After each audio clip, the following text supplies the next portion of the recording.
Pokoknya kita akan terus menyisir Jakarta. Setiap hari untuk Deputi PPKL akan menyasar kawasan industri untuk penertiban pembinaannya. Kemudian Deputi Gakum akan menyasar yang ilegal-ilegal semua ini. Jadi 2 deputi di Kementerian Lingkungan Hidup akan terus bergerak untuk menjamin bahwa kualitas udara Jakarta harus kita sediakan yang terbaik untuk masyarakat.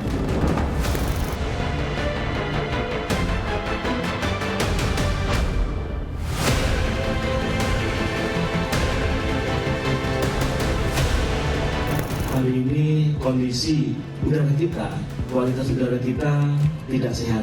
Ini berkonsekuensi cukup sangat serius dari kesehatan kita. Hampir sepanjang kita hidup di Jakarta tidak pernah melihat langit biru kita. Tentu kita tidak boleh menyerah. Kita harus mengembalikan langit biru Jakarta. Tidak boleh mundur daripada itu. Saya Menteri Lingkungan Hidup tentu bertanggung jawab paling utama dari kondisi kualitas lingkungan di Jakarta.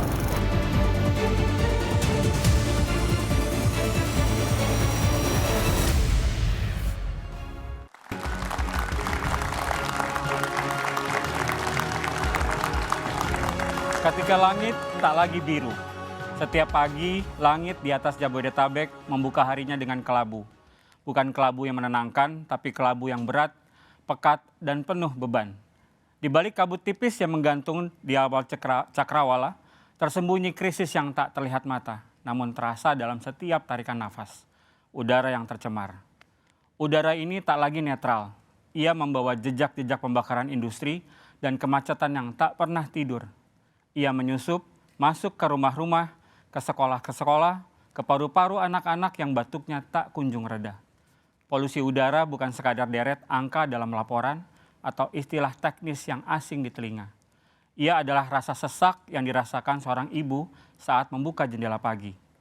Harapan seorang petani kota yang menanam sayur di sela beton.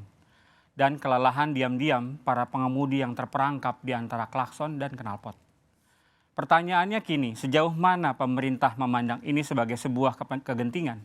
Apakah yang ditawarkan hanyalah janji yang pudar seperti embun siang?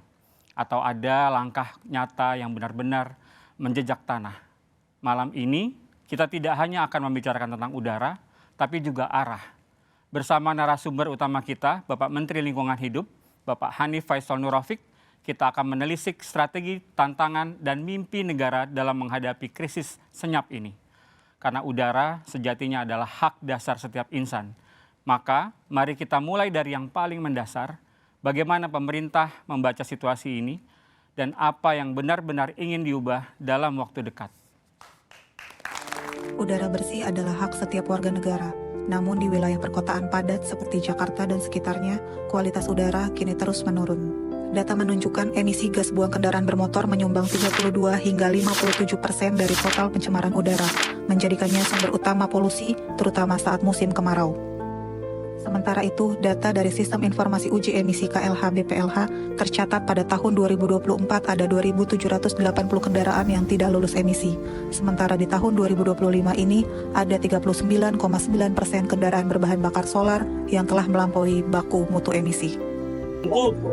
Sebagai pihak yang bertanggung jawab suplai BBM di Jakarta Jabodetabek untuk segera berubah memenuhi standar-standar kandungan utama sumbernya yang ramah lingkungan. Salah satu akar persoalan adalah kualitas bahan bakar, yaitu sebagian besar BBM yang beredar di Indonesia masih belum memenuhi standar kandungan sulfur maksimal 50 ppm. Produk seperti biosolar 48, baik subsidi maupun non-subsidi, masih mengandung sulfur hingga 2.500 ppm. Angka ini jauh di atas ambang aman kesehatan. Kementerian Lingkungan Hidup, Badan Pengendalian Lingkungan Hidup terus melakukan kolaborasi untuk mendorong transisi bertahap menuju BBM rendah sulfur atau setara dengan Euro 4. Pemerintah mendorong Pertamina untuk mempercepat penyediaan bensin rendah sulfur mulai tahun 2025 ini, dan secara penuh ditargetkan tercapai pada tahun 2028. Upaya ini memerlukan dukungan penuh lintas sektor, mulai dari Kementerian Keuangan, Kementerian ISDM, hingga pelaku usaha energi.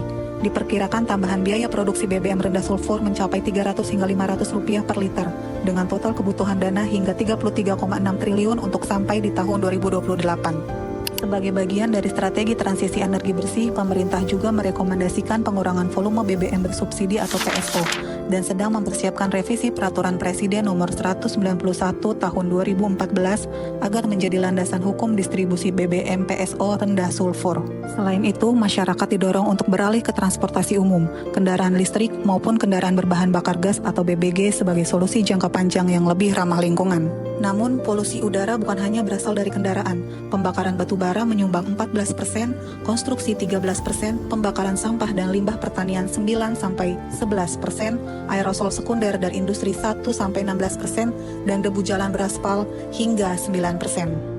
Langkah-langkah konkret telah dilakukan dan terus didorong, mulai dari pengetatan pengawasan pada destruksi bangunan, penghentian praktek illegal burning terutama pasca panen yang bisa diganti dengan teknologi biochar, penyiraman debu secara berkala di jalan-jalan beraspal, pengurangan emisi industri melalui kontrol aerosol sekunder. Saat ini juga sudah ada 9 industri pencemar yang telah dihentikan operasinya. Mereka terdiri dari industri logam, tekstil, limbah B3, dan tahu. Kedepan terdapat target 80% industri harus gunakan Continuous Emission Monitoring System atau CEMS pada 2025. 21% industri wajib memasang alat pengendali emisi. 14% konversi bahan bakar industri beralih ke gas alam cair atau LNG. Selain intervensi langsung, aspek ekologis juga sangat krusial. Tutupan hutan minimal 30% diperlukan untuk menahan laju polusi udara secara alami. Bila kualitas udara terus memburuk, modifikasi cuaca juga akan menjadi opsi strategis yang dipertimbangkan.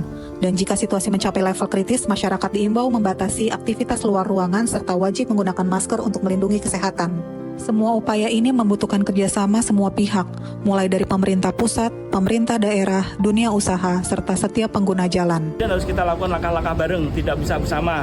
Mungkin dalam waktu segera kami akan melakukan deklarasi ataupun apapun namanya untuk bersama-sama melawan poluter yang menyebabkan langit kita tidak biru lagi. Kita harus bergerak bersama memulihkan udara. Saatnya rebut kembali langit biru. Langkah kecil hari ini untuk napas panjang generasi kini dan nanti.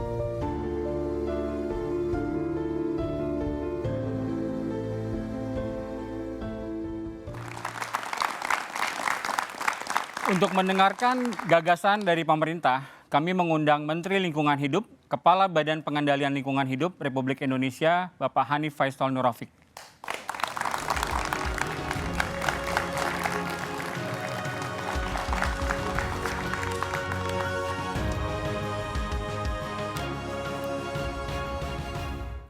Assalamualaikum warahmatullahi wabarakatuh. Selamat malam. Salam sejahtera untuk kita semua. Om Swastiastu, Nama Budaya, Salam Lestari, Salam Kebajikan. Yang kami hormati moderator kita malam ini, Bapak Didi Kasbi Kasim, Editor in Chief of National Geographic Indonesia. Kami hormati para panelis inspiratif kita, Ibu Prita Laura, juru bicara Kantor Komunikasi Kepresidenan. Kami hormati Ibu Novita Natalia, co-founder Bicara Udara. Yang sama-sama kita hormati jajaran Kompas Gramedia Media Group. Dan tentunya adik-adik mahasiswa yang luar biasa yang hadir secara langsung di Studio 1 Menara Kompas. Tepuk tangan untuk adik-adik. Tentunya juga seluruh pemirsa setia Kompas TV di seluruh penjuru tanah air yang menyaksikan acara hari ini di tempat dan di rumah masing-masing. Merupakan kehormatan bagi saya untuk dapat hadir dan berbicara di forum yang sangat penting ini, saat ini, bersama tokoh yang memiliki semangat dan integritas, kepedulian yang tinggi terhadap negeri ini. Pertama-tama, izinkan saya menyampaikan rasa syukur dan apresiasi atas terselenggaranya Gagas Republik Indonesia ini, Gagas RI, sebuah ruang dialog yang tidak hanya menggagaskan ide, tetapi juga mendorong lahirnya aksi nyata demi masa depan Indonesia yang lebih baik dan berkelanjutan. Sebelum saya memaparkan data dan langkah-langkah strategis yang telah dan akan terus kita ambil bersama, izinkan saya mengajak kita semua melihat persoalan ini tidak semata tantangan teknis, tetapi juga sebagai panggilan moral dan komitmen kolektif. Tadi Bapak Moderator sudah menyampaikan kepada kita semua, sudah cukup lama kita terlena, sudah cukup lama kita membiarkan langit Jabodetabek ini tidak biru lagi. Tentu kita tidak boleh diam. Saatnya kita fight against polluter.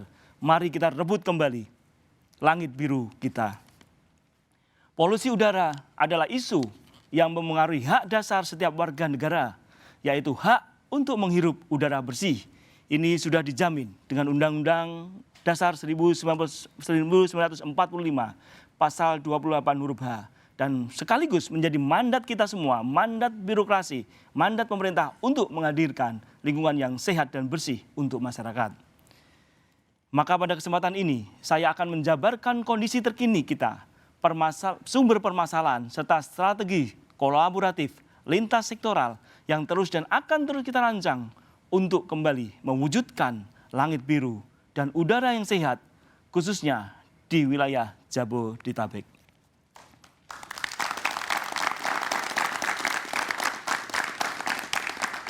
Bapak Ibu sekalian, adik-adik mahasiswa dan seluruh teman-teman di seluruh tanah air, mitra setia dari Kompas TV, kita telah cukup lama terlena dan membiarkan ini terus terjadi.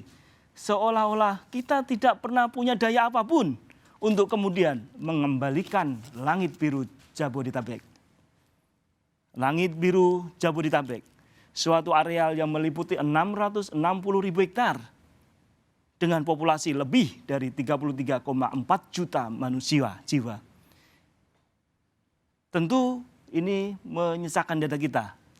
Pada saat populasi yang cukup padat ini, kemudian pada daerah yang tidak terlalu luas ini, tentu menghendakkan kita semua, setiap butir tata lingkungan yang kita tidak penuhi untuk standar kesehatan itu, maka berkonsekuensi cukup berat, cukup besar untuk seluruh kita yang hidup di Jabodetabek ini. Jabodetabek menjadi penting untuk sama-sama kita pikirkan bagaimana kemudian langit biru harus kembali lagi. Tentu perlu upaya bersama, perlu kolaboratif bersama, perlu kekuatan mental kita bersama, perlu endurance yang tidak pernah lelah untuk menuntut ini harus kembali di tangan kita, di tengah-tengah kehidupan kita, di tengah 33, sekian juta penduduk Jabodetabek, atau di tengah-tengah 10,4 juta penduduk Jakarta berdasarkan administrasinya. Kita ingin tentu menyelesaikan ini, maka menjadi penting untuk kita sama-sama pikirkan dari mana sebenarnya sumber udara, sumber emisi yang menyebabkan udara Jakarta ini tidak sehat. Yang kita tidak pernah lagi setiap malam, setiap pagi, setiap petang bahkan melihat langit biru kita di Jabodetabek.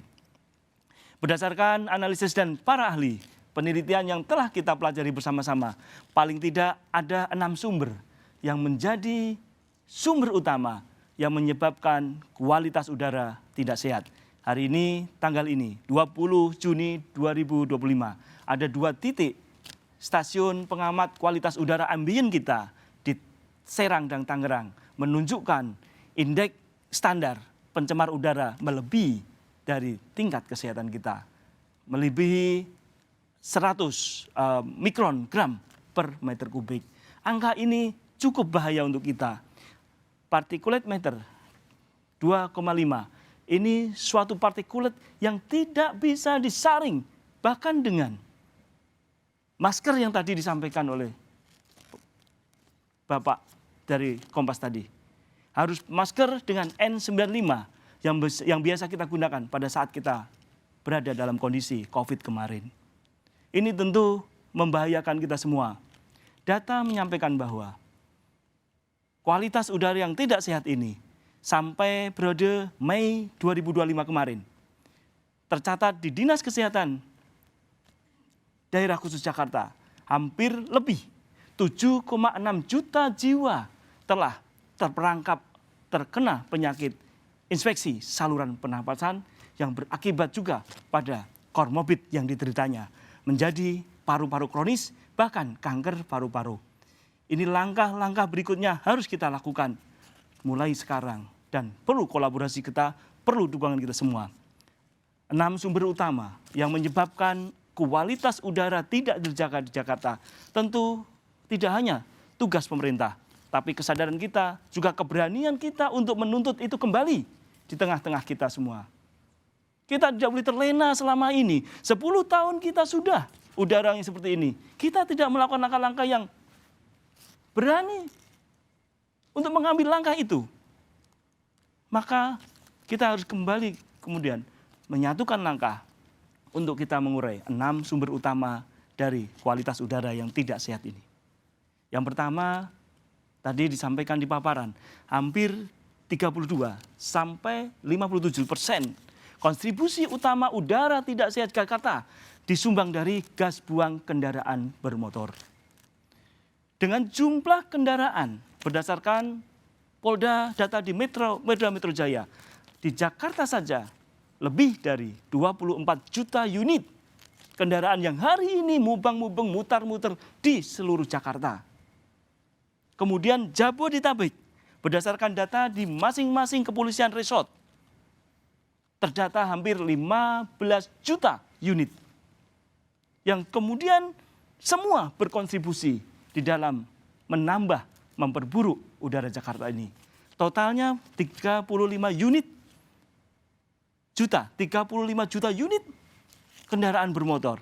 Apa iya kendaraan bermotor, sepeda motor, mobil, kemudian berkonservasi demikian? Data menunjukkan iya. Kenapa gas buang itu kemudian mempengaruhi, menurunkan kualitas udara Jakarta? Sumbernya adalah dari bahan bakarnya. Baik itu gasolin maupun gas oil.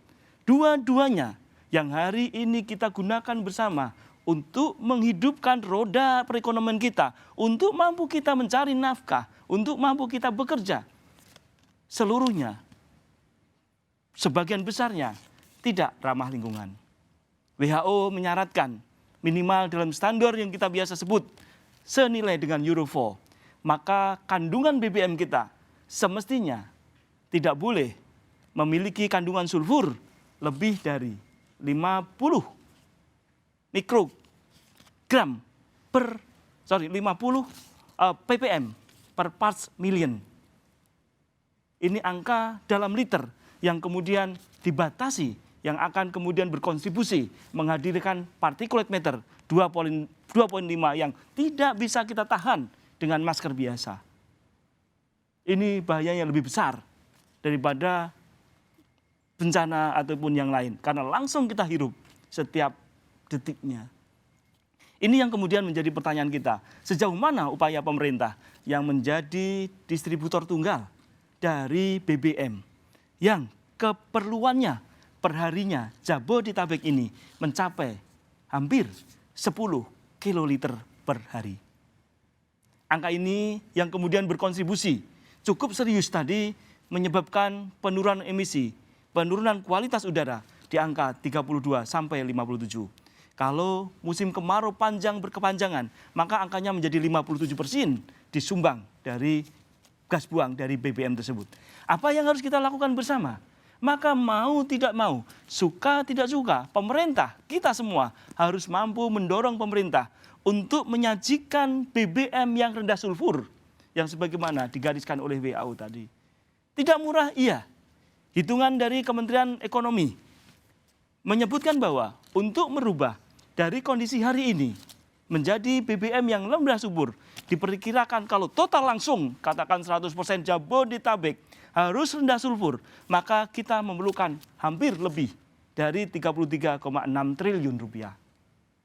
Untuk melakukan langkah-langkah treatment, kalau bahan bakunya sama, kami telah ke kilang minyak Balongan. Bahan bakunya sama, tetapi apa yang menyebabkan rendah sulfur, apa yang kemudian sulfurnya tidak rendah adalah biaya pengolahan. Biaya pengolahan yang cukup tinggi. Pada saat BBM itu kemudian kita mintakan untuk rendah sulfur, maka cukup biaya besar untuk menurunkan itu. Angkanya tadi 33,6 triliun rupiah. Kemudian apakah kita menyerah untuk itu? Tentu tidak. Kita masih merasakan hari ini BBM subsidi, PSO tadi yang disampaikan, yang sekarang kita nikmati bersama-sama tanpa pemberian terkait dengan pendistribusian yang tepat tentu menjadi beban negara. Namun bila kita mampu membatasi penggunaan BBM bersubsidi ini hanya untuk konsumen yang tepat, yang memang memerlukan itu akan mereduksi yang cukup banyak. Kajian Kemenko Marves waktu itu menyatakan bahwa bila mana kita mampu mendistribusikan BBM dengan tepat subsidi, tepat sasaran, maka ada saving di angka 106 triliun rupiah. Artinya bahwa kalau kita mau berkeringat sedikit menjagai harga BBM ini, memang benar-benar teman-teman yang berhak yang boleh menerima itu. Tidak kemudian mobil mewah, moge 150 cc, itu nggak boleh mendapat BBM yang bersubsidi. Nah, kalau ini kita jaga, truk-truk besar yang kemudian untuk industri besar tidak menerima subsidi gas oil tadi, maka kita akan menghemat sampai di angka 106 triliun rupiah. Tadi kalau kita untuk merubah tadi perlu 33,6 triliun, maka kalau kita menghemat saja tanpa menaikkan harga BBM non subsidi, maka angkanya di angka 106 triliun rupiah. Namun BBM non subsidi tadi sebenarnya juga masih ada langkah-langkah yang bisa kita naikkan nilainya. Nilai berdasarkan pasar maka akan terhemat 148 triliun rupiah. Angka ini yang cukup besar teman-teman sekalian, yang kemudian akan mereduksi biaya kita mengkonversi dari BBM yang tinggi sulfur, high sulfur menjadi BBM yang low sulfur. Timbal dulu kita bisa selesaikan. Kandungan timbal di BBM kita bisa selesaikan bersama-sama. Sekarang sulfur kenapa tidak bisa? Menghilangkan BBM juga upaya cukup besar untuk berkompensasi kepada OPEC-nya, biaya operasionalnya. Tetapi pada saat biaya sulfur ini mengemuka, kenapa kita tidak bisa? Sama-sama bahayanya. Sama-sama bahaya. Ini yang kemudian menjadi bahasan kami dengan teman-teman kementerian yang lain. Dan hari ini semua roadmap-nya kami ingin dilakukan percepatan pemenuhan terkait dengan low sulfur untuk bahan bakar minyak kita minimal di Jabodetabek tadi. Angka tadi sebenarnya terkonversi bahwa berdasarkan data dari Dinas Kesehatan, maka ISPA tadi angkanya 7,6 juta jiwa. Yang kemudian pada saat kita konfirmasi dengan data BPJS, angka yang digunakan untuk biaya tersebut mencapai 18 triliun rupiah sampai bulan Mei ini. Kita maklum tidak semuanya ditangani dengan BPJS. Kalau kemudian angka ini kita konversi lagi dengan non-BPJS, mungkin angkanya bisa mencapai 60-an triliun rupiah yang harus kita keluarkan untuk mengobati penyakit-penyakit kita karena udara yang tidak sehat Jakarta itu. Terus apalagi ditunggu kalau tidak mulai sekarang kita dengan tekad sama-sama kita melakukan perbaikan. Dari masyarakat tentu kita ingin ada kesadaran untuk tidak menggunakan BBM subsidi bagi mereka yang tidak berhak. Ini akan mengurangi belanja pemerintah untuk kemudian dananya digunakan sebagai treatment, mengurangi kandungan sulfur di BBM kita. Dari sisi otomotifnya sendiri, maka perlu dengan serius pemerintah daerah khusus Jakarta, pemerintah kabupaten kota Jabodetabek, Bapak Kapolri Kapolda, Menteri Perhubungan untuk melakukan pengetatan emisi gas buang kendaraan kita yang rata-rata hari ini belum semuanya memenuhi baku mutu yang dimintakan. Tentu banyak teknologi inovasi untuk melakukan pengurangan emisi dari gas buang tersebut. Mulai dari diesel particulate filter atau retroaktif yang bisa kita terapkan dan harganya juga tidak terlalu mahal. Meskipun sejatinya alat-alat transportasi modern kita telah menganut itu. Namun karena BBM-nya ternyata sulfurnya tinggi, maka itu yang kemudian cepat rusak. Ini yang kemudian harus menjadi tanggung jawab kita bersama. Ayo kita jaga kembali gas buang kendaraan bermotor kita, mobil, motor, dan seterusnya. Kemudian peningkatan elektrivitas dari alat angkut massa. Kita totalnya belum sampai 2% dari jumlah moda angkutan kita untuk Jabodetabek yang kondisinya sudah serius.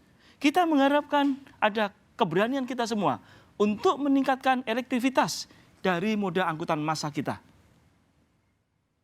Kita sebagai penduduk, masyarakat yang hidup di Jabodetabek, maka tentu harapannya pasti klise bahwa kita harus naik ke media angkutan umum dan seterusnya. Memang yang itu yang harus kita lakukan untuk bersama-sama menekan udara tidak sehat Jakarta ini. Gunakan sepeda kalau perlu, kalau dekat jalan kaki tambah sehat. Banyak contoh negara maju yang menyontohkan kepada kita. Kota seperti Copenhagen, mungkin London, dipenuhi oleh sepeda-sepeda yang kita mungkin sepedanya udah jauh lebih mahal daripada sepeda mereka. Bukan karena mereka tidak mampu, tetapi gaya hidup mereka semakin bangga dengan sepeda yang seperti agak lama gitu. Mereka bisa, apa bedanya dengan kita? Ini dari sisi emisi gas buang kendaraan bermotor yang menyumbang 32 sampai 57%. Tadi sekali lagi tentu kendaraan yang tadi tercatatkan hampir 35 juta, terutama pada moda-moda besar yang rodanya 6 lebih, itu maka kontribusinya juga cukup besar. Terdata mungkin hampir 40.000 unit yang kemudian menjadi penyebab utama selain moda yang lain tadi terkait dengan penurunan kualitas udara. Ketegasan kita semua, ketegasan aparatur pemerintah dalam menjaga emisi gas buang kendaraan ini menjadi salah satu kunci di antara kunci-kunci lain pada sumber yang pertama tadi. Kemudian sumber yang kedua adalah penggunaan bahan bakar fosil yang biasa populer yang digunakan adalah batu bara. Ada 48 kawasan industri di Jabodetabek. Lagi ada 48 kawasan industri di Jabodetabek dari 116 kawasan industri di Indonesia. Dari 48 kawasan industri tadi, data resmi saya, data resmi kami, data resmi KLHK melalui persetujuan lingkungan ada 6.800 cerobong di Jabodetabek yang hari ini hampir semuanya menggunakan bahan bakar batu bara. Batu bara ini gas buang dari furnace, dari boiler atau kiln berkontribusi 14%. Hampir dia stasioner karena dia produksi terus. Kalau yang tadi transportasi tergantung musimnya. Kalau agak hujan sedikit 32, sekian. Tapi kalau panas berkelanjangan dia akan 57%. Tetapi kalau yang dari bahan bakar fosil ini kontribusinya rata-rata di angka 14% berkontribusi menyebabkan menurunnya kualitas udara Jakarta. Ini suatu kawasan industri yang menjadi penyokong ekonomi kita. Yang hari ini kita masih membenturkan antara kepentingan ekonomi dengan keselarasan lingkungan. Yang sejatinya itu harus menjadi satu kesatuan yang saling mendukung. Ini yang kemudian teman-teman sekalian, apa kemudian kita atas nama kebutuhan ekonomi kita, atas nama pembangunan ekonomi kita kemudian boleh diam? Tentu tidak. Pemerintah harus melakukan langkah-langkah korektif terkait dengan baku mutu, kebijakan teknis, pertimbangan teknis yang telah diberikan kepada 48 kawasan industri di Jabodetabek ini. Menteri Lingkungan Hidup telah menargetkan bahwa maka 48 ini unit tadi, 48 kawasan industri tadi dengan lebih dari 608.000 cerobongnya wajib kemudian melakukan penaatan, mengontrol gas buang di cerobongnya masing-masing. Continue Emission Monitoring System, CEMS, itu harganya memang mahal. Tetapi itu menjadi tidak harus kita hadirkan pada cerobong-cerobong yang berkontribusi 14% menyebabkan memburuknya udara Jakarta. Sekarang sudah ada yang bisa dikontrak dan seterusnya. Maka kami telah memberikan paksaan pemerintah sesuai dengan Undang-Undang 32 2009 kepada seluruh cerobong di Jabodetabek untuk memasang Continuous Emission Monitoring System, CEMS tadi di masing-masing cerobongnya. Ini untuk apa, teman-teman sekalian? Ini untuk menjadikan alat bagi beliau yang punya industri, bagi kita sebagai regulator untuk sama-sama menaati tata lingkungannya. Karena banyak kejadian di lapangan, semua alat penanganan emisinya telah dibangun, tetapi tidak dioperasionalkan karena mahal. dust collection ataupun tempat penyerap debu-debu tadi sering tidak dinyalakan sehingga gasnya keluar menjadi gas fugitif yang langsung menjadi emisi ambien kita. Ini yang terjadi di Jakarta. Sehingga kita mewajibkan semuanya wajib membangun, memasang CEMS tadi, Continue Emission Monitoring System, pada semua cerobong yang jumlahnya 6.800 tadi. Ini untuk meyakinkan kita bahwa Bapak telah memenuhi, gas buangnya telah memenuhi kaidah baku mutu yang ditetapkan oleh Menteri Lingkungan Hidup. Karena CEMS ini sifatnya real time, online, dengan sistem yang dipantau oleh Kementerian Lingkungan Hidup.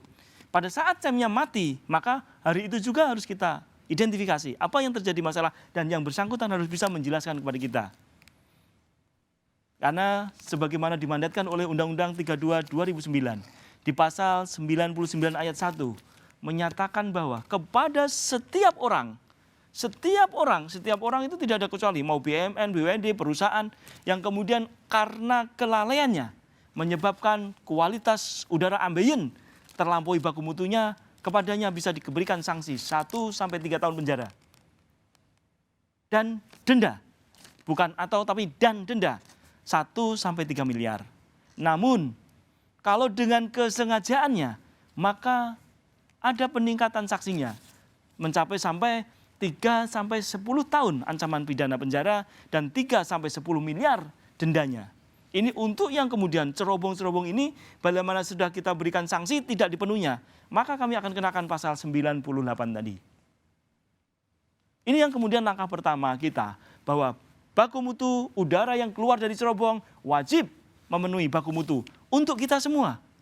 Bukan untuk menteri, tetapi untuk 33 juta lebih penduduk Jabodetabek yang hari ini kita dengan merelakan diri tanpa melakukan perlawanan selama ini untuk mengembalikan langit biru kita. Kemudian langkah kedua terkait dengan poluter tadi, dari poluter yang disebabkan oleh penggunaan bahan bakar fosil atau batu bara tadi. Tentu kita sedang melakukan langkah-langkah pengawasan pada kawasan industri tersebut. Kami bersama jajaran kami dan jajaran daerah sedang melakukan review terkait dengan persoalan lingkungan, terkait dengan pertimbangan teknis gas buangnya. Itu artinya apa? Kami akan memandatkan bahwa untuk Jabodetabek tidak boleh lagi digunakan batu bara di dalam pembakaran boiler, furnace maupun kilnnya. Ini untuk menjamin bahwa gas buangnya bersih. Silakan, kami sudah berkoordinasi dengan perusahaan gas negara terkait dengan kesiapan untuk mengkonversi dari batu bara menjadi gas. Kami juga sudah berkoordinasi dengan Direktur PLN untuk meyakinkan bahwa cukup sudah power kita untuk menggantikan batu bara ini. Tinggal nanti tentu kesiapan kita semua untuk mentransformasi dari penggunaan batu bara yang tentu memang berimplikasi efisiensi produksinya, tetapi berkonsekuensi pada sisi lain menyebabkan masalah yang luar biasa ini. Ini kalau kita komparasi, maka keuntungan sesaat yang kita dapat tidak bisa kemudian dibandingkan dengan kerugian atau destruktif substansial yang ada kita rasakan hari ini. Sehingga itu yang sedang kita lakukan bersama jajaran Kementerian Lingkungan Hidup dan Dinas Lingkungan Hidup para bupati dan kabupaten, terutama di Jabodetabek ini. Kita menyaratkan itu. Kemudian selanjutnya, maka pada setiap kawasan industri, kita ingin diketahui berapa ambien, udara ambien itu udara di luar ya, bukan udara yang keluar dari cerobong, udara di luar yang terganggu kualitasnya, dengan memasang stasiun pengamat kualitas udara ambien SPKUA atau kita mengenal dengan Air Quality Monitoring System AQMS. Ini kita mewajibkan setiap 500 persegi wilayah kawasan industrinya, maka wajib ada satu AQMS. Demikian juga kami telah menghimbau Bupati, Wali Kota, dan Bapak Gubernur DKI Jakarta agar memperbanyak AQMS tadi, Air Quality Monitoring System. Yang hari ini di data kami, Jabodetabek hanya 19 SPKU. Kalau 66 tadi ribu kita bagi 500, maka paling tidak di Jakarta harus ada 120 unit SPKU. Ini yang saya mintakan kepada pemerintah DKJ untuk kemudian bisa menjaga kualitas udara sebagaimana yang diperintahkan Undang-Undang Dasar 45 Pasal 28 huruf H kepada kita selaku penyelenggara negara. Kemudian tentu langkah-langkah infeksi, langkah-langkah enforcement terkait dengan kawasan industri tadi wajib kita lakukan bersama dengan seluruh kementerian yang terkait dengan kawasan industri tadi. Penyebab ketiga adalah illegal burning, pembakaran ilegal yang hari ini masih marak di Jakarta, yang berkontribusi hampir mungkin pada cuaca tertentu mencapai sampai 13%. Apa kita nggak bisa melakukan apa-apa? Tentu tidak. Beberapa kegiatan, tadi kalau yang industri, ada mungkin 9 industri yang hari ini harus berhadapan dengan hukum, yang dilakukan pengawasan lingkungan dan penegakan hukum oleh Kementerian Lingkungan Hidup dan teman-teman Dinas Lingkungan Hidup. Kemudian illegal burning, juga beberapanya telah kita lakukan. Bahkan pada salah satu kasus di Depok, maka kepada tersangka telah mendapat vonis 5 tahun penjara dan denda 3 miliar. Ini artinya bahwa ternyata kita semua masih berkomitmen untuk menjaga kualitas lingkungan kita. Terkait dengan open burning ini, maka menjadi tugas pemerintah daerah, kabupaten kota, Kementerian Pertanian untuk menghindari atau mencari teknologi inovasi dari kegiatan pembakaran jerami-jerami yang masih terjadi sepanjang jalan kita dari Bekasi sampai di Kerawang sana. Dari Jakarta sampai ke Tangerang sana, sampai ke Serang sana. Ini yang harus segera diatasi. Teknologi banyak. Mulai dari teknologi olah tanpa bakar dengan juga penggunaan biosar yang mampu menyimpan karbon pada satu sisi dan memperbaiki struktur fisika tanah dan kimia tanah pada sisi yang lain. Ini menjadi kewajiban kita bersama. Masyarakat, petani, kemudian pemerintah daerah, dan paling tidak Kementerian Pertanian untuk memberikan edukasi kita semua. Kemudian sumber keempat adalah dari konstruksi.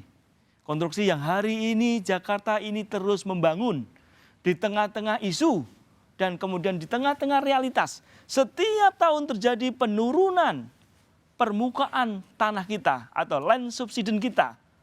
Di tempat-tempat tertentu bahkan mencapai lebih dari 0,5 meter. Tetapi secara umum saya sudah berjalan dari utara, di sisir utara Jawa. Rata-rata penurunan land subsidence atau penurunan muka air tanah kita mencapai 10 cm per tahun. Di Jakarta pasti lebih lagi. Karena eksploitasi air tanah dalam yang berlebihan menyebabkan tertekannya lapisan atas yang kemudian mengempisnya lapisan aquifer sehingga terjadi penurunan tanah yang cukup sangat signifikan. Di sisi lain, dengan eksploitasi air tanah berlebihan, bangunan juga semakin menambah hingga tekanannya semakin berat yang itu memperparah penurunan air permukaan kita. Ini yang kemudian harus juga menjadi perhatian kita pada tema berikutnya. Terkait kembali ke tema ini tadi, maka menjadi penting kita untuk kemudian mengatur tata bangunan. Ini tentu Kementerian Pekerjaan Umum, pemerintah daerah, untuk memberikan standar operasional prosedur, norma yang ketat, terutama di Jabodetabek, pada saat bangunan itu dirobohkan atau bangunan ini dibangun. Ini keduanya juga bersumbangan hampir mungkin lebih dari 10% di Jakarta. Karena Jakarta tidak pernah berhenti membangun. Di tengah-tengah land subsidence pun yang terjadi. Kita masih mengharap nanti ada giant seawall yang akan melindungi kita. Tetapi masalah utamanya bukan di situ. Masalah utamanya eksploitasi tanah, air tanah yang berlebihan, bangunan yang tidak berkesudahan di Jakarta ini.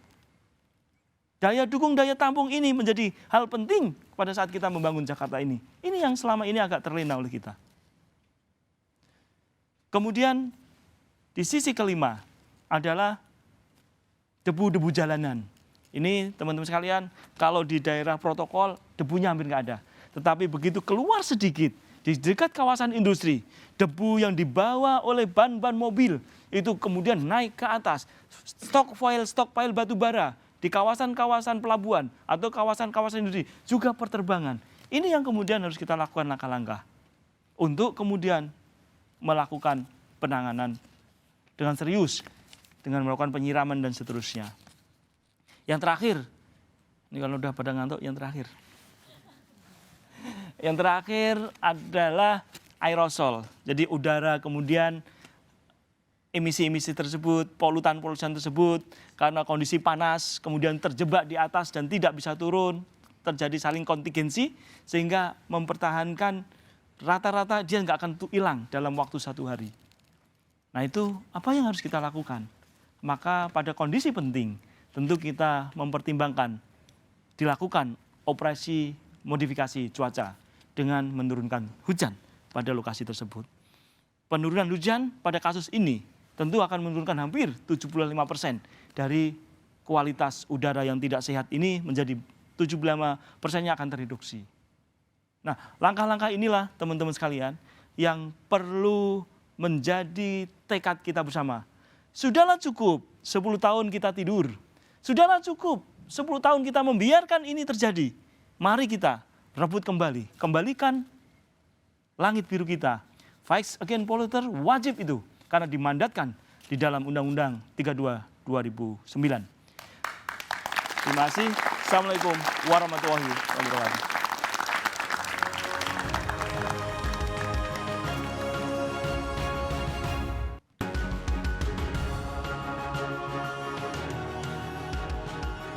Berikut sudah kita dengarkan paparan dan gagasan yang disampaikan oleh Bapak Menteri Hanif.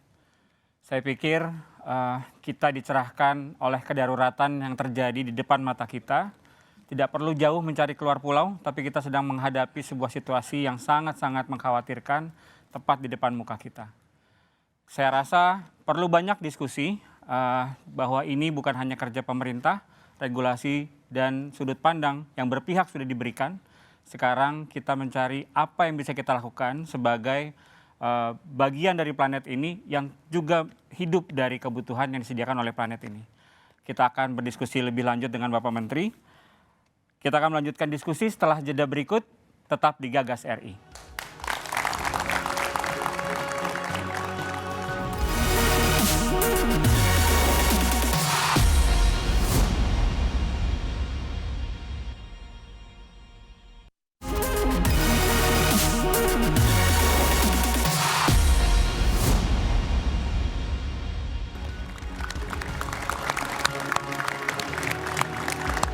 Kembali lagi di Gagas RI, episode Solusi untuk Polusi. Telah hadir narasumber kita, Bapak Menteri Lingkungan Hidup, Bapak Hanif Faisal Nurrafiq. Selamat malam, Bapak. Malam. Dan malam ini juga kita sudah ditemani oleh panelis, adalah Mbak Novita Natalia, co-founder Bicara Udara, dan juga Mbak Prita Laura, tenaga ahli utama Kantor Komunikasi Kepresidenan. Selamat malam. Ya, selamat malam Pak. Malam, Sudah kita sudah dicerahkan tadi dengan kedaruratan yang begitu tidak terlihat tapi terasa ya Pak ya. Terasa benar. Mungkin ya Pak, kalau data terkininya bagaimana Pak? Data terkini tentang kualitas udara, lalu kemudian sudut pandang pemerintah dalam hal ini kan tadi keberpihakan sudah ya Pak. Namun kalau boleh diupdate Pak. Ya, terima kasih. Jadi dari Januari sampai Mei sepertinya itu hampir 102 atau 100-an kali kualitas udara di Jabodetabek ini posisinya tidak sehat. Hari ini ada 2 stasiun pengamat kualitas udara ambient yang menyatakan bahwa tidak sehat, yaitu di Tangerang dan Serang. Jadi ada 2 titik itu angkanya lebih dari 100 mikrogram per meter kubik. Jadi angka ini sebenarnya tidak agak berbahaya buat kita semua meskipun statusnya tidak sehat. Tetapi memang kualitas dari standar kita mesti harus kita tingkatkan di kemudian hari karena kita masih menganggap 100 itu masih relatif bagus gitu, lebih 100 baru enggak. Tapi WHO menyatakan 50 itu sudah tidak sehat. Jadi ini yang kemudian kita akan segera update. Namun demikian memang upaya serius dari pemerintah telah kita lakukan bersama, kolaborasi dan juga secara instrumen kita juga telah berdiskusi beberapa minggu ini untuk menyusun peraturan presiden terkait dengan pengendalian pencemaran udara Jabodetabek. Jadi mudah-mudahan ini juga menjadikan satu instrumen yang menjadikan langkah kita kolaboratif sehingga akan lebih efektif dan efisien melakukan upaya bersama peningkatan kualitas udara di Jakarta ini. Gitu, Pak Didi. Kalau jangka pendek kira-kira apa, Pak? Jangka pendek yang tadi sudah disampaikan sebenarnya bahwa jangka pendek pada saat tertentu memang karena ini kan suatu mesin yang besar ya, mesin yang besar. Tidak bisa kemudian kita kemudian langsung brek gitu. Tentu penertiban, penaatan dari gas buang di industri-industri itu harus kita lakukan. Ini di bawah kontrol dari Kementerian Lingkungan Hidup. Artinya bahwa melalui instrumen yang kami miliki, maka perusahaan tersebut, industri tersebut akan terikat kuat dengan norma yang kami mintakan. Pada saat yang bersangkutan tidak memenuhinya, maka ada konsekuensi hukum yang kita akan bisa berikan. Dan memang karena unitnya unit pengusaha lebih gampang kita berkoordinasi. Tapi itu langkah pertama. Ini sedang jalan, namun secara bersama kita baru mendapat 3 kawasan industri dari 48 kawasan industri. Karena pendalamannya juga memerlukan waktu. Ada sekitar hampir 300 terombong di lokasi tersebut yang hari ini telah menjadi pengamatan kami. Kemudian sambil menyisir, kami dan teman-teman lingkungan hidup di Dinas Kabupaten Kota juga telah mencoba menertibkan industri-industri yang menyebabkan gas buangnya langsung ke lingkungan. Ini sebagian sudah masuk di dalam proses penyidikan, yang lainnya terus kita kejar. Kita ingin mereka taat sekali. Jadi memang saya juga agak bingung, industri yang cukup besar ini kok berani tanpa norma kemudian melakukan peleburan besi di Jabodetabek ini di tengah-tengah kepadatan penduduk yang luar biasa. Ini kita wajib bertindak tegas. Jadi ini yang kita lakukan. Kemudian kita telah juga berkoordinasi dengan Menteri Perhubungan dan teman-teman Polda, dengan Pak Kapolri kami juga sudah melakukan kerjasama untuk meningkatkan pengawasan gas buang kendaraan. Karena tadi memang kontribusinya cukup besar.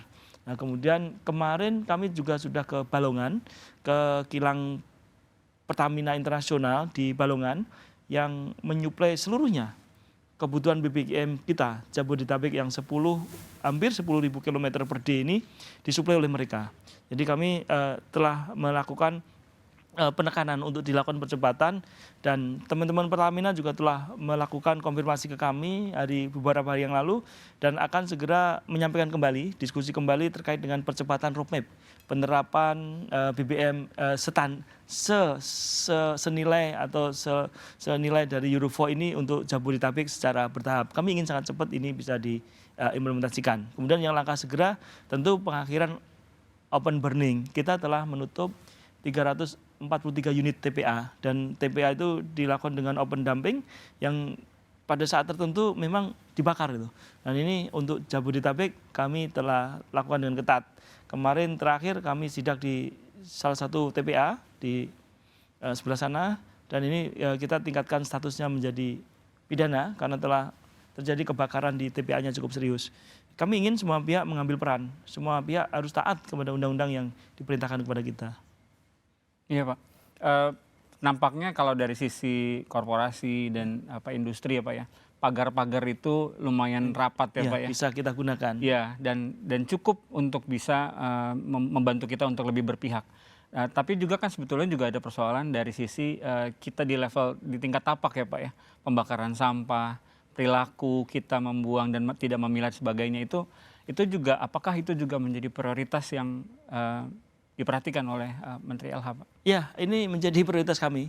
Jadi kami kemarin Bapak Gubernur DKJ telah berkunjung ke kami dan kami telah menyampaikan concern kami terkait dengan penanganan sampah udara bersih termasuk banjir yang tahunan yang salah satunya disebabkan oleh Ciliwung sudah kami bahas. Kemudian setelah itu beberapa hari kemudian Gubernur Jawa Barat juga telah mengunjungi kami untuk merespon surat-surat yang kami berikan, dan kami juga titip kepada kedua gubernur tersebut untuk serius melakukan penanganan sampah. Jadi sampah ini dari sisi penanganan yang saat ini dilakukan benar-benar telah melakukan pencemaran lingkungan. Nah, tidak terkhusus Jakarta. Jakarta saya sudah minta kepada Bapak Gubernur Jakarta untuk kemudian segera mengoperasionalkan RDF di Rorotan. RDF di Rorotan ini memiliki kapasitas 2.500 ton per day. Ini cukup besar akan menyerap sampah Jakarta. Hari ini belum operasional karena sampahnya belum dipilah gitu. Jadi teknologi Rorotan ini adalah teknologi yang sampah pilah. Nah, ternyata yang dimasukkan sampah campur sehingga baunya nggak karu-karuan, masyarakat kemudian melakukan penutupan. Nah, ini yang kemudian kami telah mintakan Pak Gubernur untuk serius, dan beliau berjanji di akhir-akhir Juni ini akan segera mencoba pemilahannya dilakukan dengan ketat. Saya sudah sampaikan kepada Gubernur, saya kalau perlu tiap hari akan ke kelurahan-kelurahan untuk mengecek bahwa pilah-pilihnya sudah dilakukan. Ini salah satu yang dari illegal burning tadi. Baik, Pak, saya geser ke Mbak kita di depan supaya bisa terlibat di obrolan yang menyenangkan ini, Pak, tentang sampah, Pak. Mbak Prita, saya mau bertanya ke Mbak Prita. Ini kan berarti ada sebuah hal secara komunikasi yang harus kita lakukan dalam mensosialisasikan kedaruratan ini, Mbak. Sudah di depan mata Pak Menteri tadi datanya begitu sangat-sangat menakutkan sebenarnya, harusnya ya. Tapi kita nampaknya kayak santai-santai aja, Mbak.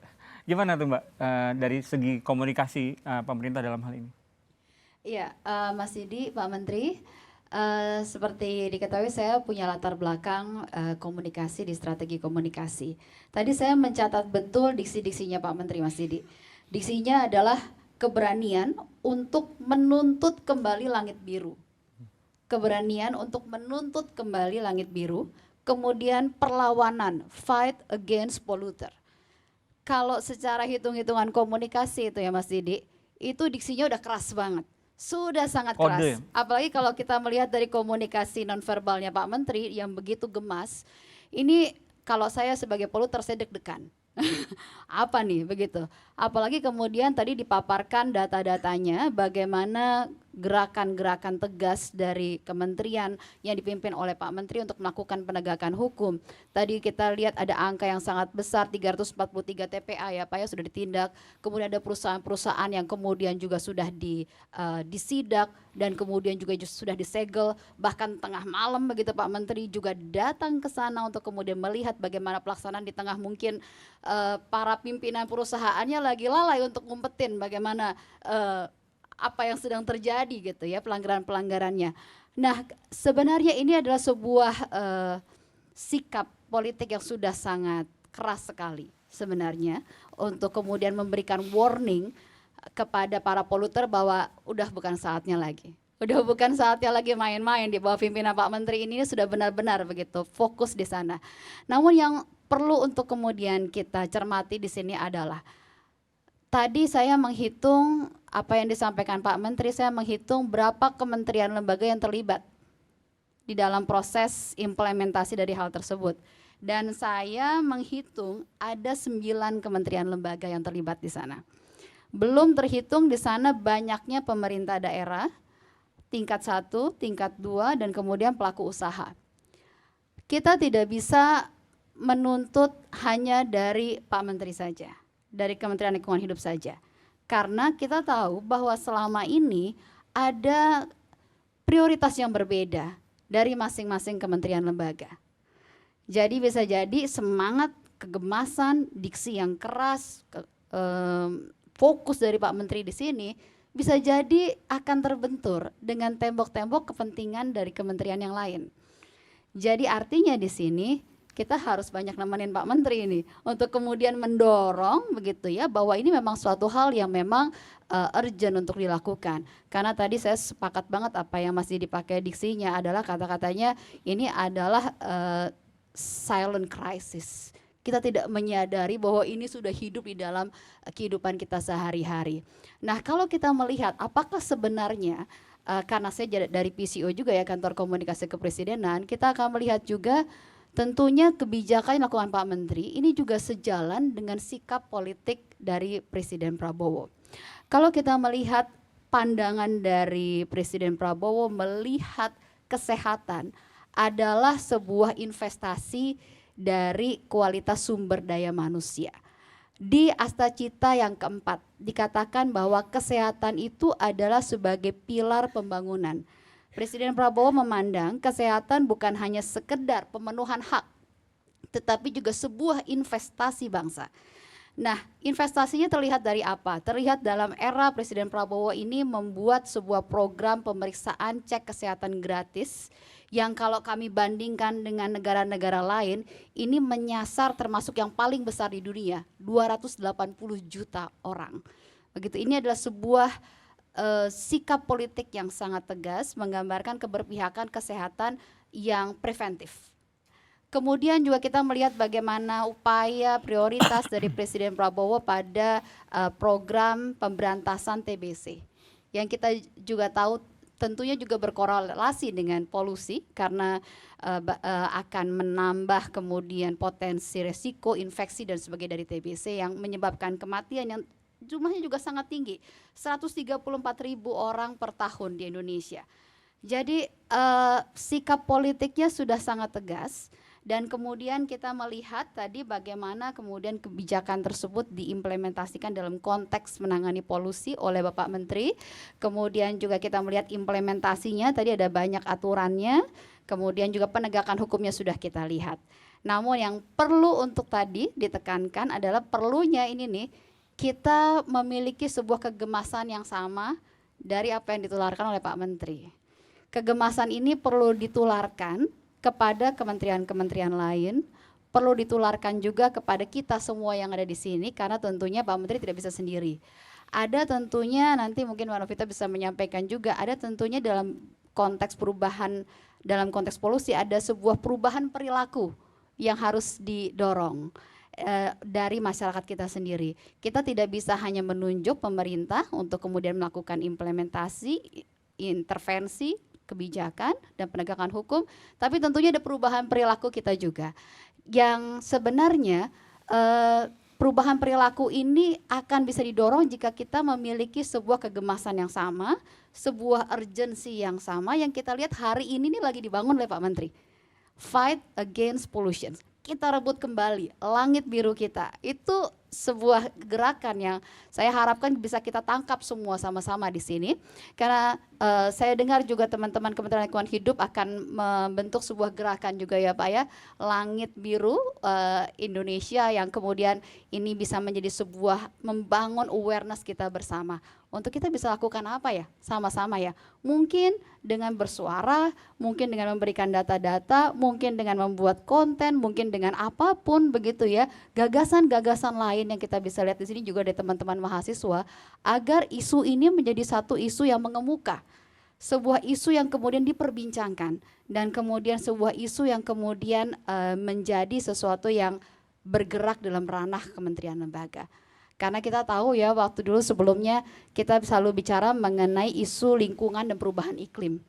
Saya dulu lama menjadi wartawan lingkungan hidup bersama juga teman-teman KLHK. Kita dulu mengalami ya Pak Ido juga ya ketika kemudian bicara mengenai perubahan iklim itu dulu masih dalam ranah perbincangan para ahli saja dalam FGD begitu. Kita bicara NGO, FGD, ahli-ahli bicara sendiri. Tapi kemudian sekarang kita melihat bagaimana urgensi perubahan iklim itu kemudian naik dan kemudian dibicarakan oleh publik dan juga dalam ranah politik dan kebijakan, bahkan menjadi bagian dari kampanye presiden kemarin. Jadi inilah yang tampaknya perlu untuk sama-sama kita gerakan untuk kita bisa tadi seperti kata Pak Menteri, kita menuntut kembali, kita rebut kembali langit biru Indonesia. Karena disitulah juga kita menuntut kesehatan kita dan kita merebut kembali masa depan yang berkualitas. Karena sejatinya itu adalah hak dasar manusia untuk menikmati udara yang bersih dan biru. Seperti apa gerakan Pak Menteri, seperti apa kebijakan terkait lintas sektor, kita akan saksikan setelah jeda berikut. Tetap di Gagas RI.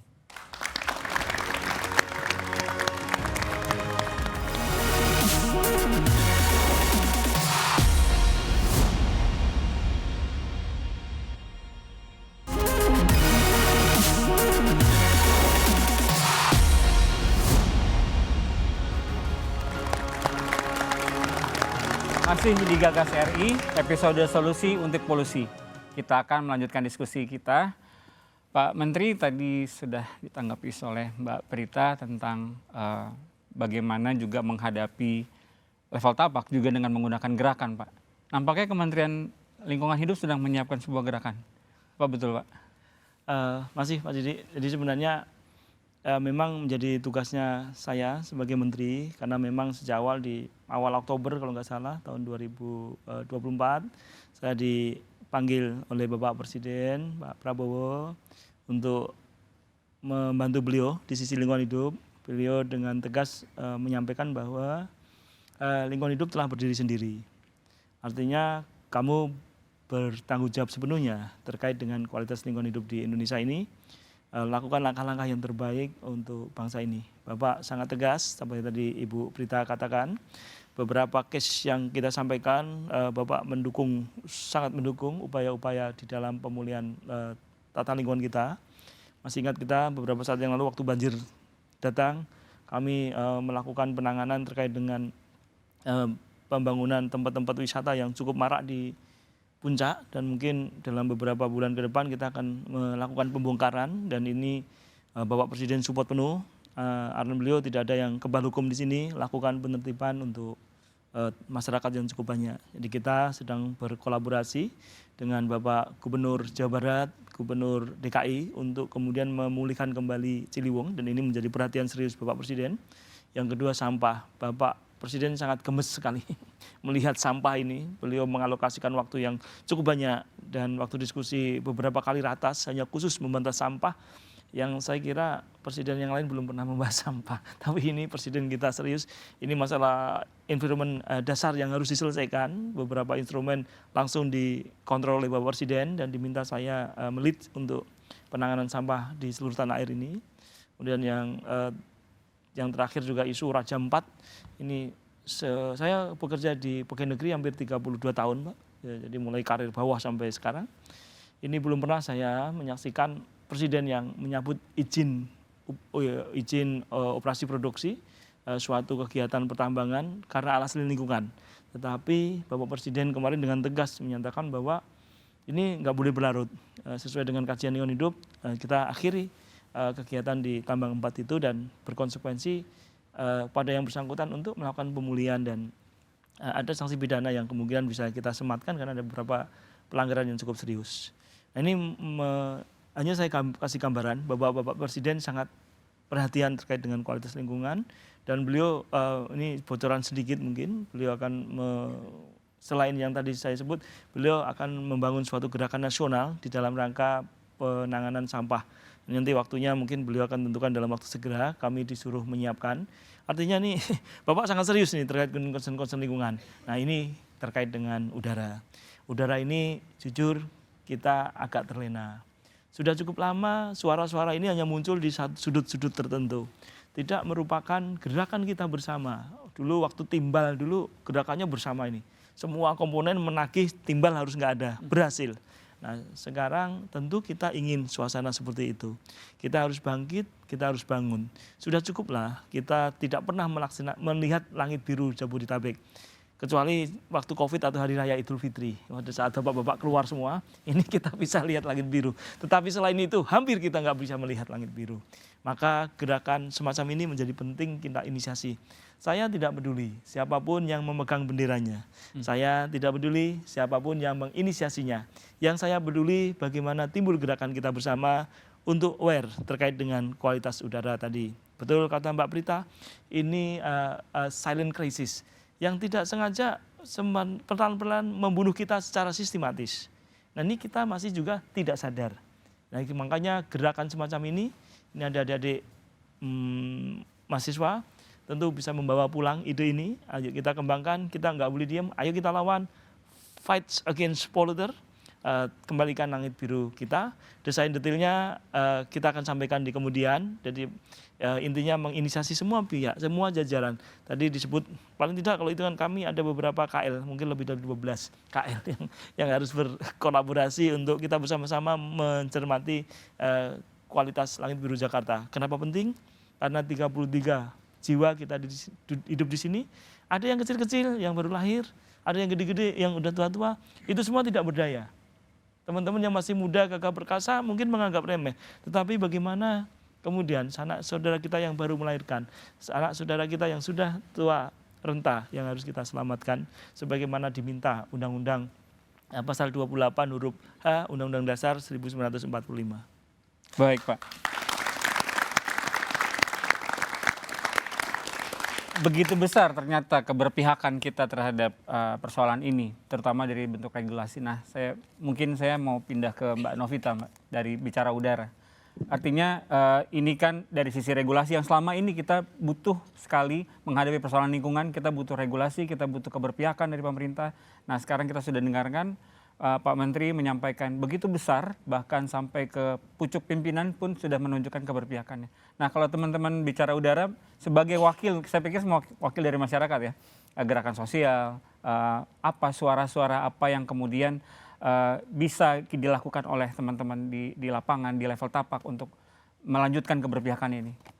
Ya, mungkin saya mau mengapresiasi kepada Pak Menteri karena menurut saya ini sesuatu hal yang harus diapresiasi. Kita harus tahu bahwa law enforcement itu menjadi sesuatu hal yang penting.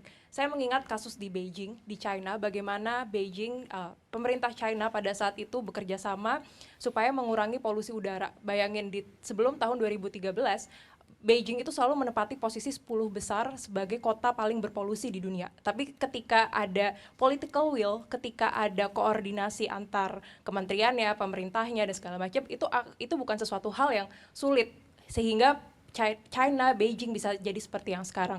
Dan saya ingin menambahkan juga bahwa ketika kita ngomongin polusi udara, kita jangan memisahkan itu dengan ekonomi.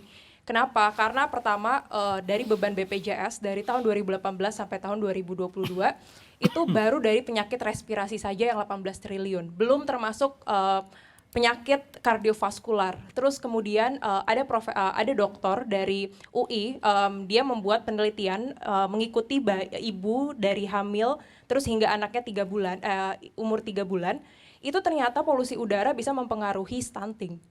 Kemudian ada lagi bagaimana ketika anak-anak pada masa development-nya itu terkena paparan polusi udara, itu ternyata IQ-nya itu bisa berkurang 2 poin. Jadi ini bukan masalah polusi udara yang harus dipisahkan dengan masalah ekonomi. Kenapa? Karena ada juga penelitian bagaimana ketika polusi udara tinggi itu ternyata bisa mempengaruhi produktivitas pekerja. Dan itu membuat orang jadi tidak fokus atau bahkan bisa menjadi sakit. Dan menurut saya ini sesuatu hal yang harusnya menjadi perhatian juga, bukan hanya dari Kementerian Lingkungan Hidup, tapi bagaimana political will dari masing-masing kementerian dan sektor. Karena kalau kita ngomongin polusi udara, kita tuh ngomongin dari hulu sampai hilir. Hilirnya akan dipegang sama Kementerian Kesehatan. Tahun 2023 kebetulan Bicara Udara menjadi salah satu komite penanggulangan penyakit respirasi dan dampak polusi udara di Kementerian Kesehatan. Kami melihat di 2023 itu ada momen namanya El Nino, di mana pada masa El Nino itu ternyata mempengaruhi bagaimana lamanya polusi udara menjadi tidak sehat. Jadi biasanya kalau kita ngelihat di musim normal gitu ya, dari April sampai bulan Agustus, September udah membaik. Tapi ketika pada masa El Nino itu dari bulan April bahkan sampai Oktober awal itu polusi udaranya tuh tinggi. Nah ini ternyata mempengaruhi tingkat kunjungan untuk penyakit ISPA dan pneumonia. Dan dua ini itu kebanyakan anak-anak. Jadi menjadi sesuatu hal yang penting untuk kita bicarakan bagaimana sektor masing-masing Kementerian Lingkungan Hidup, Kementerian ESDM, kemudian Kementerian Kesehatan, Kementerian Dalam Negeri dengan pemerintah provinsi dan provinsi, terus kemudian kota dan kabupaten untuk bekerja sama. Saya ingat di tahun 2023 sempat ada Satgas Pengendalian Pencemaran Udara, cuma Satgas itu belum ada nomenklaturnya. Dan itu yang sebenarnya kalau kita ngelihat dari COVID itu kan sebenarnya Satgasnya itu kan lintas kementerian, bagaimana itu suatu komitmen bersama supaya masalah COVID waktu itu terselesaikan dari Kementerian Kesehatan, terus kemudian Kementerian Perhubungan, dan ini juga sama. Harapannya sih sebenarnya ini Pak Menteri ini kasihan kalau misalkan cuma berjuang sendiri, harus benar-benar ada effort bersama, political will bersama, koordinasi bersama, supaya satu untuk BBM rendah sulfur itu menjadi sesuatu hal prioritas karena ada data yang kemarin baru diluncurkan dari Kemenkoinfra itu ternyata ketika penerapan BBM 100% itu bisa mengurangi 36% PM 2.5 dan itu juga sangat berpengaruh. Jadi nggak hanya kita diam dan menyaksikan, tapi kita harus bekerja sama. Dan kalau kita ngelihat di policy cycle, itu kan ada proses dalam pembuatan kebijakan publik.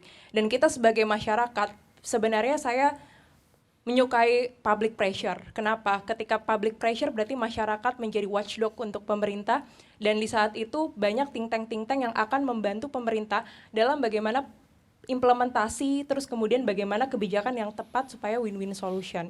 Ketika penanganan polusi udara ini bisa menjadi bisa menjadi satuan tugas bersama antar kementerian, itu tidak sulit untuk mendapatkan another funding gitu. Karena kalau misalkan kita ngelihat dari kasusnya di China, itu sebenarnya banyak lembaga-lembaga keuangan yang akan support itu. Dan kita juga bisa ngelihat dari situ untuk pembagian secara, ya mungkin kita APBN sekarang sedang melakukan efisiensi, cuman kita ada program-program public-private partnership, terus ada green bonds, terus ada green finance yang sebenarnya bisa digunakan untuk itu. Dan sebenarnya investasi asing, dan sebenarnya investasi itu juga bisa mengarahkan ke sana, karena dalam beberapa tahun lagi kalau kita ngelihat ini demand-nya tuh kita butuh demand yang sebenarnya sustainable. Kita butuh green kita butuh market yang arahnya green, sehingga kenapa tidak akan sulit untuk pemerintah mendapatkan bantuan-bantuan keuangan. Dan ini kuncinya adalah di bagaimana political will, koordinasi antar kementerian, antar pemerintah daerah dalam upaya penanganan polusi udara. Jadi mungkin di sini saya bisa bilang bahwa masyarakat kita memang bisa melakukan perubahan perilaku bersama-sama, tapi hal yang paling besar adalah bagaimana pemerintah membuat suatu regulasi yang seharusnya bisa dikomunikasikan dengan tepat ke masyarakat, dan kita bekerja sama secara baik, bekerja sama dengan tepat, seperti itu sih Pak. Jadi memang harus bersama-sama. Terima kasih Mbak Novita. Jadi satu hal yang kita sepakati adalah Kementerian Lingkungan Hidup atau dari sisi subjeknya lingkungan hidup menjadi anchor atau menjadi kunci bagi persoalan perubahan iklim, persoalan udara, persoalan limbah. Jadi ini gagasan-gagasan dari Pak Menteri akan kita saksikan setelah jeda berikut, tetap di Gagas RI.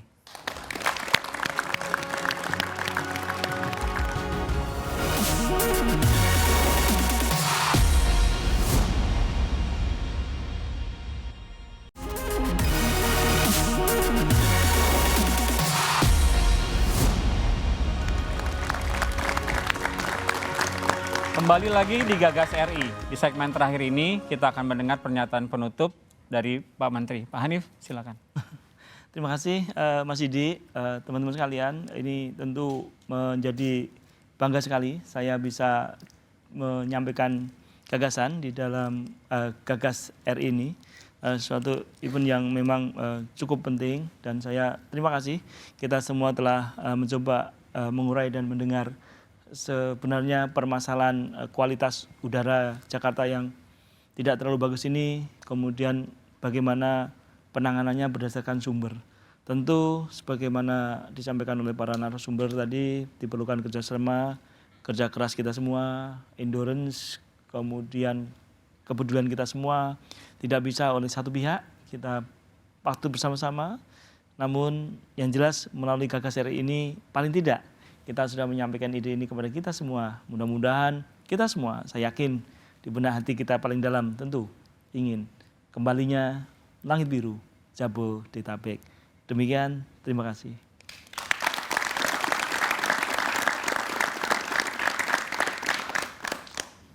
Baik, sebagai penutup, saya ingin menyampaikan epilog atau kesimpulan dari diskusi kita hari ini. Di balik langit Jakarta yang kelabu, tersembunyi kisah tentang manusia, mesin, dan alam yang terus berjuang menemukan keseimbangannya. Polusi udara bukan sekadar angka di layar monitor. Ia adalah menyentuh setiap napas, setiap detak kehidupan, tapi di tengah kabut selalu ada celah cahaya. Dari laboratorium riset hingga lorong kota, dari kebijakan negara hingga langkah kecil warga, perubahan mulai bergerak. Ini bukan hanya tentang udara, ini tentang bagaimana kita memilih untuk hidup berdampingan dengan bumi. Karena pada akhirnya langit yang bersih adalah warisan paling sederhana, namun paling berharga, yang bisa kita titipkan untuk generasi berikutnya. Demikian Gagas RI malam ini, saya Didi Kaspi Kasim, sampai jumpa.